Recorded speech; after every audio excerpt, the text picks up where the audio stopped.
It's predicted more people than ever will become self-employed in the next few years, and freelancing is one of the best and easiest ways to do so. I'll explain why I'm super optimistic about the future for freelancers and how you can use this wave to get started and succeed as a freelancer. So hi there, delighted to have you with us as always. Here at First Year Freelancing, we help new freelancers get started. You're awesome at your skill. We provide the rest you need to succeed, including marketing, sales, and client relations. So let's get into it. So one of the first things, which is kind of like a catalyst for being self-employed and particularly going freelance, is the growth of remote work we've seen, particularly over the last 18 months, 2 years. I think what people have realised is that actually you don't need to be in an office to deliver your best work. And of course it varies for different people. Some people are better in that environment, but for many of us we realise that working remote has absolutely no impact on our productivity and our success in what we do. In fact, in some cases it actually increase it and by some distance as well. So I think when people are doing that and they're saying, well, okay, I can now work remotely, I can now work from home or from wherever it may be of my choice, actually, maybe I can have more choice over what I do and who for as well. I don't need to be tied to an employer because I can deliver my skill in an environment of my choosing, and therefore I can go ahead and do that on a freelance basis. I think the second thing, which ties nicely in, of course, is the internet access to skills and being able to work online and being able to learn and develop your skill set online as well. So unlike potentially, before, where you would have to learn a lot of those skills in the office environment, maybe through colleagues or managers or through training.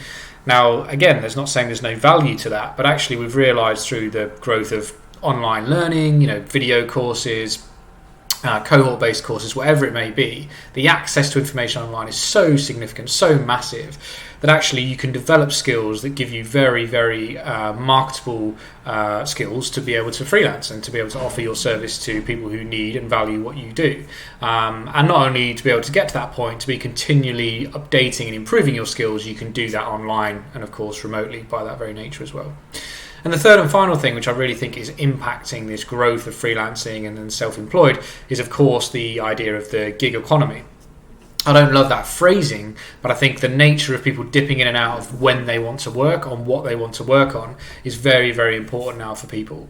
So by having the ability as a freelancer to say, I want to work on that project, I want to work with that client, or maybe I just want to try out some other projects, that isn't something you can necessarily have, or certainly have as easy as an employee.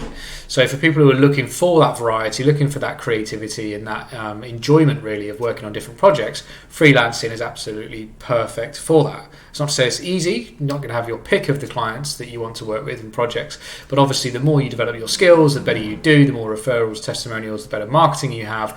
All of those things will play a part in you being able to select and enjoy the type of work that you do. And I think we see now people don't stay in jobs as long as they used to. People are changing their roles maybe one every couple of years.